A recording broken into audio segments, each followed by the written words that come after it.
একটু বললাম যেরকম ভাবে তেল কি মিশ্রণ একটু ভেজে নিলে এটা কারোর সঙ্গে কোনো লাগবে না। এটা ঠান্ডা হয়ে গেলে একদম ঝরঝরে হয়ে যাবে।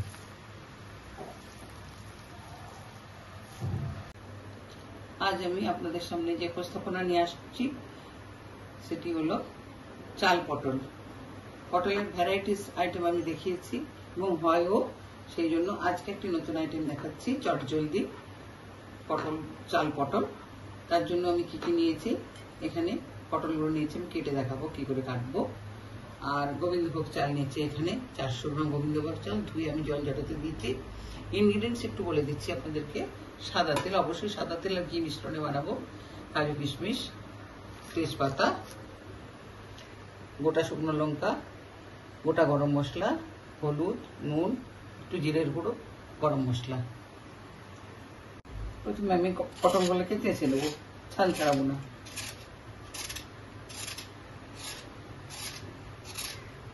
পটলগুলো এগুলো পাঞ্জিপাড়ার পটলগুলো সব এক এক করে ছাড়ানো হয়ে গেছে।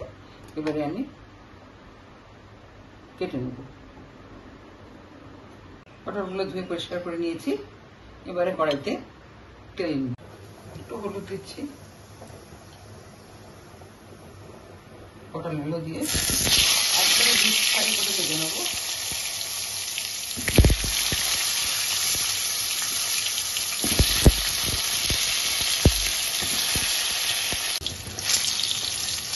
পটলগুলো আমার ডিপ ফ্রাই করে ভাজা হয়ে গেছে। এরপরে আমি নামিয়ে দিচ্ছি আর সঙ্গে দিচ্ছি ঘি।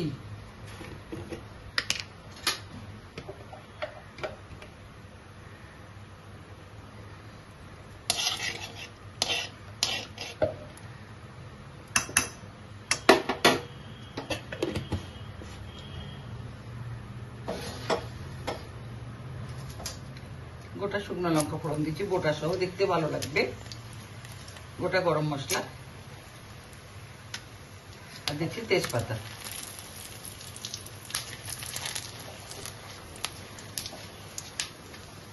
এখানে আমি দিয়ে দিচ্ছি কাজু কিশমিশ।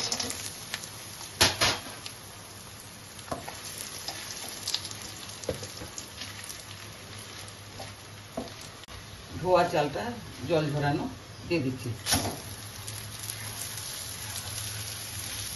ভেজে নেবো। একবারে কটকটে করে ভেজে নেবো, তাহলে কারোর সঙ্গে কেউ আটকে থাকবে না, জল ছেড়ে ভাতটা হয়ে যাবে।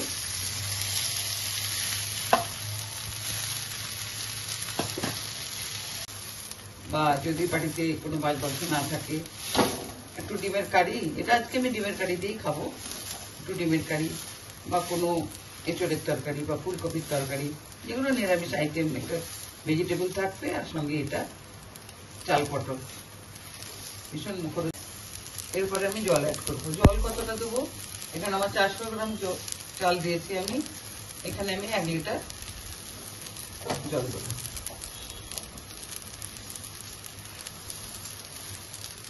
একটু আন্দাজ করলেই বোঝা যাবে। এটা প্রেশার কুকার হলে একটা মেজারমেন্ট আছে, যতটা চাল থাকবে তার ঠিক আঙুলের হাফ পর্যন্ত জল দিলে পুরো সমানভাবে হয়ে যায়। এখানে একটু রান্না করলে একটু আইডিয়াটা করে নিতে হবে। অবশ্যই মিডিয়াম ফ্লেমে গ্যাসটা আমি রাখবো। প্রথমে কিন্তু হাই ফ্লেমে গ্যাসটা হলে, যতক্ষণ না জালটা উঠছে ততক্ষণ আমি হাই ফ্লেমে দেবো, এরপরে আমি মিডিয়াম ফ্লেমে গ্যাসটা জেলে রাখবো।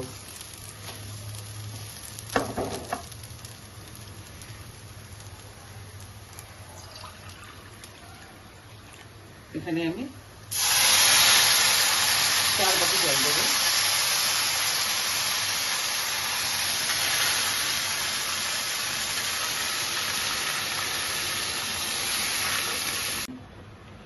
এক চামচ ঘি আমি দিয়ে দিলাম, হয়ে গেছে জলে। এবার আমি পটলগুলো দিয়ে দিচ্ছি।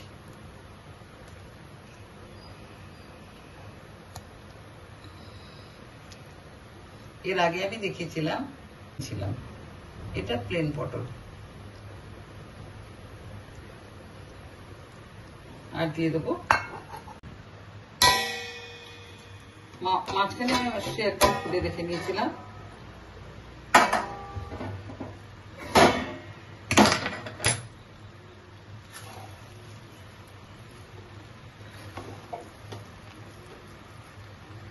ঝরঝরে হয়ে গেছে। একটু ঠান্ডা হলে তো আর কারোর সাথে কেউ লেগে থাকবে না। এবারে আমি একটু গুঁড়ো গরম মশলা উপর থেকে অ্যাড করবো।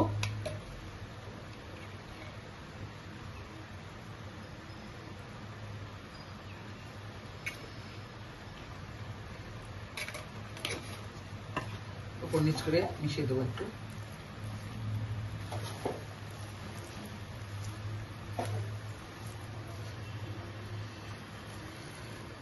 এইটা গোবিন্দভোগ চালের খুবই ভালো হয়। গোবিন্দভোগ চালটা তো আতপ চাল, কিন্তু ভালো হয় এটা। একটু বললাম যেরকম ভাবে তেল ঘি মিশ্রণ একটু ভেজে নিলে এটা কারোর সঙ্গে কোনো লাগবে না। এটা ঠান্ডা হয়ে গেলে একদম ঝরঝরে হয়ে যাবে। তো বন্ধুরা, আজ আমার উপস্থাপনা ছিল চাল পটল। আমি সুতপা, এতক্ষণ আপনারা দেখছিলেন মিতলিজ কিচেন। আশা করি আপনাদের ভালো লেগেছে।